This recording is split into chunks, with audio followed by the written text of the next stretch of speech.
በ3 ወር መኪና እናስመጣላችኋለን የሚሉን በ3 ወር ነው የሚያስመጡልን። ቤታችንን የሚያሸጡን፣ ንብረቶቻችንን የሚያሸጡን፣ የቤተሰብ ውርስ ሸጠን ለነሱ የምናስረክባቸው እነዚህ አካላት ኢትዮጵያ ላይ በተለይ አዲስ አበባ ላይ እንዴት እንደተሰራፉ ብታዩዋቸው ሀገር ባለቤት የላትም ወይ እንድትሉ ያደርጋቸዋል።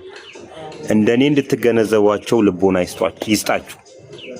በተለይ ደግሞ ሳኮ የሚባሉ ተቋማት አላቸው። የራሳቸው ነው ሳኮ የሚባለው ብድርና ቁጠባ ተቋም በቀላል አማርኛ ሸማቾች ማለት ነው። ሸማቾች አድጎ ቦዝኖ ወንብዶ ሸፍቶ ማለት ነው ሳኮ ማለት። እዛ ዘይት የምንገዛበት የጋራ ችግሮቻችንን በጋራ ለመፍታት ነው የምናቋቁመው እንጂ ሳኮ የአንድ ሰው አይደለም። ኢትዮጵያ ውስጥ ሳኮ የአንድ ሰው ነው። ባለቤቱ እስከ 200 ሚሊዮን ብር የሚበደርበት፣ ሚስትይቷ እስከ 200-300 ሚሊዮን ብር የምንመደርበት። እነዚህ እንዴት ተቀናይተው ከመኪና እናስመጣላችኋለን ጋር እንዴት እንደሚሰሩ ሲጀምር ሳኮ ራሱ የራሳቸው ነው። መኪና ለማስመጣት እኮ ፈልገው አይደለም። ከፍተኛ የብር እንቅስቃሴ ዛጋ ስላለ አንድ ቁሰት ከፍተኛ ብር ስለምትቀበል ይሄ ለመኒ ላውንደሪ ምቹ ነው፣ ለአጠባ ምቹ ነው። እነዚህን ተቋማት ደግሞ የሚቆጣጠራቸው የህብረት ስራ ማቋቋም ኤጀንሲ የሚባለው ድርጅት ነው እንጂ ብሔራዊ ባንክ አይቆጣጠራቸውም፣ አያቋቁማቸውም ጭምር። ስለዚህ ምቹ ነው የሆነላቸው። ሲቋቋሙ ጭምር ወረዳ ማቋቋም ይችላል፣ ክፍለ ከተማ ማቋቋም ይችላል፣ ቀበሌ ማቋቋም ይችላል። ቢኮዝ አላማው የአንድ ችግሮችን የጋራ ችግሮችን በጋራ ለመፍታት ስለሆነ የተቋቋሙ።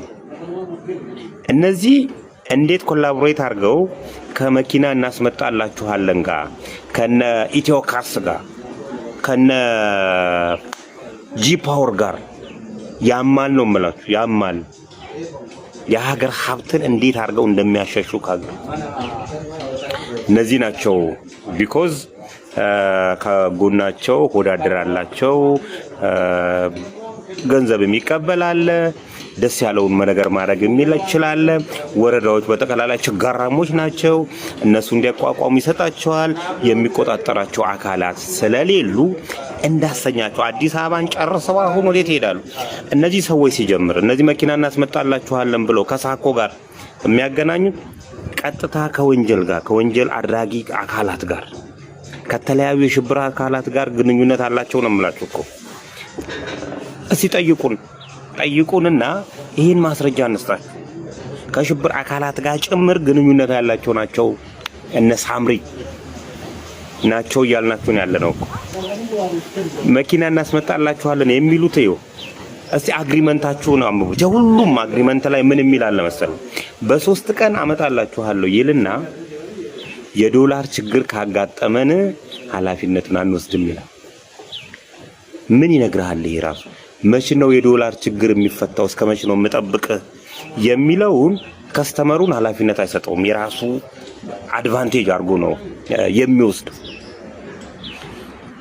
የዶላር ችግር ካለ ይላል። ከዛ የሰላም ችግር ካለ ይላል። የትራንስፖርት ችግር ካለ ይላል። የሰላም ችግሩን የሚፈጥሩት ራሳቸው ናቸው። የሰላም ችግር ካለ ደግሞ የዶላር እጥረት ይኖራል። የሰላም ችግር ካለ የትራንስፖርት ችግሮች ይኖራሉ። በዚህ በኩል እያጠቡ ለተለያዩ አካላት የሚያቀብሉት እነሱ ናቸው። በሌላ በኩል ደግሞ ሰላም ችግር ካለ ይላል። መች ነው ታዲያ የምታመጣልኝ? ዋናውን ጥያቄ አነሳህ። መንግስት ለአንተ ዶላር ሲያድል አይውልም። ዋናውን ጥያቄ አነሳህና ብሩን ካቀበልኩ በኋላ የሰላም ችግር ካለ የዶላር ችግር ካለ ወይም ደግሞ የትራንስፖርት ችግር ካለ እስከ መች ነው የምጠብቅህ የሚለውን አይነግርህም። ስለዚህ ፍርድ ቤት ሄድና ራሱ ፈርሟል። የሰላም ችግር ካለ ኃላፊነቱን አልወስድም ብያለሁ ይላል። እነ ሳምሪ ነው እንደዚህ የሚሉት። ሳምሪ ሞተርስ እነ ኢትዮ ካርስ ነው እንደዛ የሚሉት። እነ ጂ-ፓወር ነው እንደዛ የሚሉት። እነዚህ አካላት የማን እንደሆኑ መንግስት እኮ ከባለፈው ስርዓት ላይ ኢኮኖሚውን አልተረከበም። ባይዘ ይሄንን እንድታውቁ ይሄ 100 ቢሊዮን ብር በቴሌ ብር በኩል ክርስቶስ የላከለት ሰውዬ 100 ምንድነው ያለው 100.5 ቢሊዮን ብር አገኘው ተላከልኝ ሲል እልል ለምትሉ ሰዎች ግን ተደስታችሁ ነው ያካፍለናል ብላችሁ ነው ወይ? ጭሮ በቃ እኛ ምንም አናቅም፣ ምንም ማናቅ። እንዴት ነው የምታየን አንተ? በቃ አርዳሃል፣ ደርዳሃል። ሲጀምር ክርስቶስ 100 ቢሊዮን ብር የለውም። ክርስቶስ ለሰዎች እንኩ ብሎ በትራንዛክሽን 5 ሳንቲም ሰጥቶ ማያውቅም፣ አይሰጥም። የሚሰጠው ሜቢ ገንዘብ የምታገኝበትን መንገድ ሊያመቻችል ይችላል፣ ግንዛቤ ሊሰጥ ይችላል፣ ልቦና ሊሰጥ ይችላል። 100 ቢሊዮን የለውም ክርስቶስ። እውነቴን ነው እና 100 ቢሊዮን ሲጀመር ከብሔራዊ ባንክ ትራንዛክሽኑ ከብሔራዊ ባንክ እውቅና ውጪ የተደረገ ትራንዛክሽን ከቁጥር ውጪ ምንም ቫልዩ የለውም። በብሔራዊ ባንክ በኩል ከሆነ ትራንዛክሽኑ የተደረገው አያሳልፈውም 100 ቢሊዮን። እና በረድ አድርጉት ባካችሁ፣ አረ በረድ አድርጉልን። 100 ቢሊዮን አሁን 100 ቢሊዮን ተሰጠው፣ ይሄ መኒ ሚራክል ነው ብሎ እዚህ የሚጮህ ሐሰተኛ ነብይ ያድነኛል፣ ከክርስቶስ ያስታርቀኛል፣ ጥሩ ነገር ያደርግልኛል ብላችሁ እልል የምትሉና የምታምኑ ሰዎች ግን ይብላኝላል ለናንተ። ዛሬ በአውሮፓ ሁለተኛው ወር 25 ነው።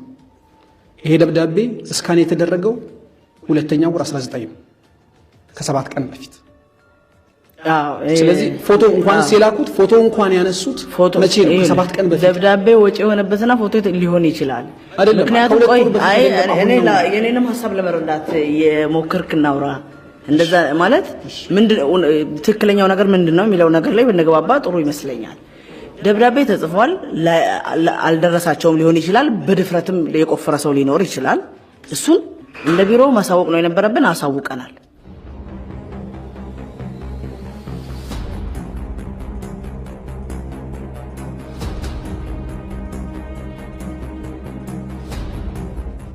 የፌዴራል የመጀመሪያ ደረጃ ፍርድ ቤት የንግድና የኢንቨስትመንት አንደኛ የንግድ ችሎት መጋቢት 24 2016 ዓመተ ምህረት በማራ ማይነርስና በክልሉ ውሃ ማዕድንና ኤነርጂ ቢሮ መካከል ባለው ክርክር አቤት ባዩ ወይንም ማራ ማይነርስ ቦታው ለሶስተኛ ወገን ተላልፎ እየተሰጠ ይገኛልና ጥቅሜን የሚነካ ስለሆነ ፍርድ ቤቱ ተጨማሪ ቀጠሮ እስኪሰጠን ድረስ በእግድ ሊቆይልኝ ይገባል ብሎ ባቀረበው ሐሳብ መሰረት ችሎቱም አቤቱታውን ተቀብሎ ቦታው ላይ እግድ እንዲወጣበት አድርጓል።